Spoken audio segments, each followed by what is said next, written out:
There was a specific crinkle of that wrapper. A specific color on that bottle. A specific crunch you've never quite found again since. Most of those products are gone now.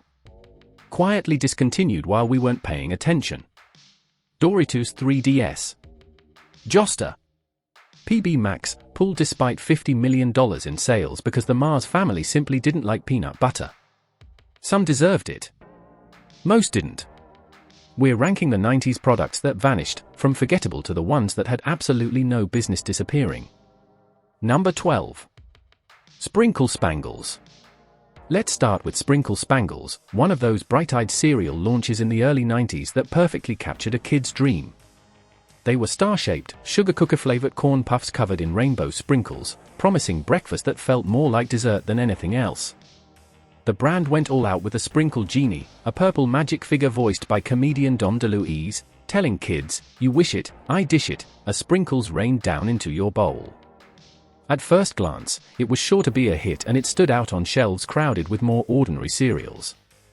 But that very sweetness turned out to be the problem. Even by the standards of other sugary cereals, it was intense, with many kids and parents saying it was overwhelmingly sweet and lacked any real staying power aside from the sprinkles. Sales never really took off, and despite its memorable mascot and packaging, General Mills quietly pulled the cereal from shelves after just a year or so in production, discontinuing it by 1994. Today, you can only find memories of Sprinkle Spangles on the internet and memes. But the next cereal snack from the 90s struggled to find a fanbase, and was also discontinued in the same year. Number 11. Fingos. Fingos was one of those bold ideas that sounded way cooler on paper than it ever did in mouths. Launched by General Mills in 1993, Fingos was a hybrid between breakfast cereal and a snack. They were hexagon-shaped pieces lightly sweetened in honey oat and cinnamon flavors, designed specifically to be eaten dry, with your fingers, straight from the box. It was meant to give you the familiar crunch of cereal, but as a portable snack instead that you could eat anytime. Fingos came to redefine what a cereal could be. Ads leaned hard into the quirky idea, with a bright, smiling box character voiced in commercials by comedian Steve Mackle urging kids to enjoy Fingos anytime and anywhere. Behind the scenes, General Mills even invested a staggering $34 million into marketing, pushing Fingos into vending machines and posters in dozens of cities. But here's the twist. The product never answered the core question shoppers were asking: was it cereal or a snack? People were already eating traditional cereals by the handful out of the box anyway, so Fingos didn't feel particularly new. It was placed in the cereal aisle but pitched as a snack, confusing buyers more than it convinced them. Sales fizzled fast, and by 1994, the product vanished from the shelves. So, Fingos is a curious case study in marketing missteps. The next snack is one of the most nostalgic products of the 90s that still couldn't make it. Number 10. Squeeze-Its. Squeeze-Its was one of those unmistakable lunchbox staples that made drinking fun. Instead of a boring juice box or a plain bottle, the fruit-flavored drink from General Mills came in a small, squeezable plastic container that you literally had to squeeze to make the liquid come out, which felt almost toy-like to kids in the 90s. Its name came straight from that action, and the brand leaned into it with characters molded into the bottles and wild flavor names like Chucklinv Cherry and Smarty Arty Orange. It turned a simple drink into a quirky experience. At its peak, Squeeze-Its were everywhere. It was bright, sugary, portable, and fun to squirt straight into your mouth after school or from a lunchbox at midday. But what made it so memorable also became a problem. As the 2000s came in, tastes and trends were shifting. Kids' beverages in flexible pouches or juice boxes became the norm, and parents were avoiding high-sugar drinks. Its tall, rigid bottles were less lunchbox-friendly compared with competitors like Capri Sun. The sales began to slip as the market changed, so by the middle of 2001, General Mills quietly pulled Squeeze-Its from shelves, ending its run as a beloved icon of the 90s snacking. Although it popped up briefly on store shelves in later years, it never stuck. Number 9. Butterfinger BBS. And next we have Butterfinger BBS, the tiny, pop-in-your-mouth version of the classic candy. Think of the crunchy, crispy peanut butter-filled center of a Butterfinger bar, wrapped in milk chocolate, but in marble-sized pieces that made them perfect for snacking straight from the bag. They debuted in 1992 and became a staple in movie theaters, trick-or-treat bags, and anywhere kids wanted a quick chocolate and peanut fix, even starring in commercials with The Simpsons to cement their 90s pop culture status. For years, they delivered that crispy, crunchy taste, smaller and easier to pop than a full bar. Today, many still remember how easy they were to snack on while watching a movie or playing games after school.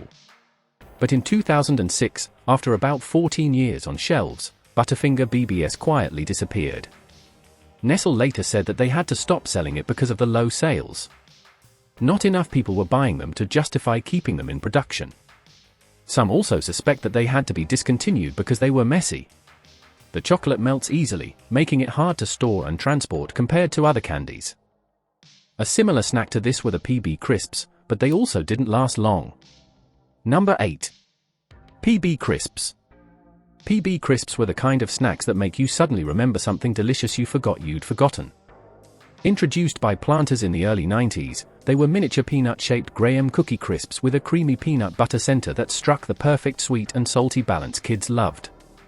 There were even chocolate and PB&J filled versions, so every handful felt like a tiny, crunchy surprise. This was the snack kids snuck in their lunchboxes or scarfed down straight from the bag while watching cartoons. Those who grew up eating this snack never forget it. It felt genuinely special, unlike anything else on shelves at the time. It's why there's still a small but vocal group of fans online today begging Planters to bring them back. But even with the nostalgia, there was a simple business reality. Despite the affection some people still express, PB Crisps never sold well enough to keep production, and Planters officially discontinued them in the mid-1990s. Even when fans petitioned, the company stood its ground because the demand back then just wasn't strong enough to justify the cost of making them. The next snack was also widely loved but couldn't last as long as we would have hoped. Number 7. Micro Pops. Micro Pops were one of those weirdly fun frozen treats that only could have come from the 90s. Think of them as tiny flavorful ice beads packed into a tube, like a popsicle met dip in dots and decided to have a party. Instead of the usual ice pop, you push the tube up and let the colorful red, blue, and lemon yellow balls spill into your mouth, each offering a burst of fruity taste that was satisfying on a hot summer day. The experience felt new and different for many. Kids loved the playful concept and the eye-catching tubes, but there were some practical downsides that undercut the fun. Unlike a classic stick pop, the beads didn't hold together well, making them messy and awkward to eat. It always ended up dripping down your hand or melting faster than you could enjoy them. That made Micro Pops less convenient than traditional frozen treats. Good Humor Breyers, the parent company behind Popsicle, quietly dropped Micro Pops from production by the early 2000s. There wasn't ever a clear official explanation, but the likely reasons might be because of the shifting consumer demand and practical challenges. After all, frozen novelty snacks are expensive to make and store, and if they don't sell consistently, they quickly become financially unviable. Fans still ask for a comeback, but it seems like Micro Pops is gone forever. Number 6. Josta. And then we have Josta, which was PepsiCo's bold early attempt to blend the fizzy world of soft drinks with the energy-boosting vibe that wouldn't hit full mainstream popularity until years later. Launched in 1995, Josta was truly ahead of its time. It was the very first energy-style drink introduced by a major US beverage company, infused with guarana and extra caffeine to give it a kick no other soda offered at the time. What you got when you cracked open a can was a sweet, fruity, and slightly unusual flavor that some fans call unforgettable. It even reminded them of Dr. Pepper, with a quirky twist. Despite its cult appeal, Josta's time on the shelves was brief. It never really managed to build a massive audience, and it seems like it only had a passionate subgroup of devotees that loved its unique taste and energy promise. By 1999, just 4 years after its debut, PepsiCo made the decision to discontinue Josta. This was because of the shifting corporate priorities and the drink's modest sales performance compared to other products in the Pepsi lineup. The energy drink market wasn't yet fully defined the way it would be in the 2000s, so it seems like Josta came too ahead of its time. Number 5. Nestle Wonder Ball. Nestle Wonder Ball was one of those food aisle curiosities that made kids feel like candy detectives. It wasn't about just buying chocolate, because every pack was a mystery. Originally introduced in the mid-1990s as the Nestle Magic Ball, it was a hollow milk chocolate sphere that housed a surprise inside, usually a tiny figurine of a Disney character, Pokémon, or other beloved franchise toy. That excitement of getting a random toy was pure magic for kids. They constantly anticipated cracking open the foil and discovering a little prize. But that very magic brought trouble. Concern over the small toy parts posing choking hazards led Nestle to withdraw the original version just a couple of years after its debut, in 1997, even if there wasn't evidence of the actual incidents. That's when the toy inside a candy idea became worrisome to parents, and it became difficult for Nestle to continue. They tried again with a revamped Wonder Ball, replacing toys with smaller candy bits or stickers and still leaning on popular characters to keep kids hooked. That version stuck around for a while, but the brand had already lost momentum and was sold to Frankfurt Candy and Chocolate Company in 2004. Nestle officially discontinued its involvement, and while Frankfurt produced themed versions for a few years, they eventually had to end. Due to the changing consumer preferences, safety concerns, and shifting priorities, the product disappeared from the shelves around 2007. Today, the Wonder Ball is only occasionally re-released under different ownership, but many 90s kids remember it as the candy that made you wonder before you ate. Number 4. PB Max. Stepping into the top 4, we have PB Max, the peanut butter and chocolate candy bar that 90s kids still talk about with a strange mix of admiration and disbelief. Introduced by Mars around 1989, PB Max stacked a square whole-grain cookie base with a thick layer of creamy peanut butter, then enrobed it all in milk chocolate with crunchy cookie pieces mixed in. It had texture, depth, and that rich, satisfying combination of salty and sweet that made it feel special in a way few candy bars did. During its short life on shelves, PB Max sold millions of dollars worth of candy and built a devoted following. For people who grew up with it, the memory of biting into that square bar is still vivid. Many fans still remember how good it was. But despite generating strong sales, about $50 million during its run, Mars pulled PB Max from the market in 1994. According to a former Mars executive, this was because members of the Mars family didn't actually like peanut butter, so personal taste was more important than the sales figure. Many fans of PB Max are still wondering whether this was true or just corporate mythology.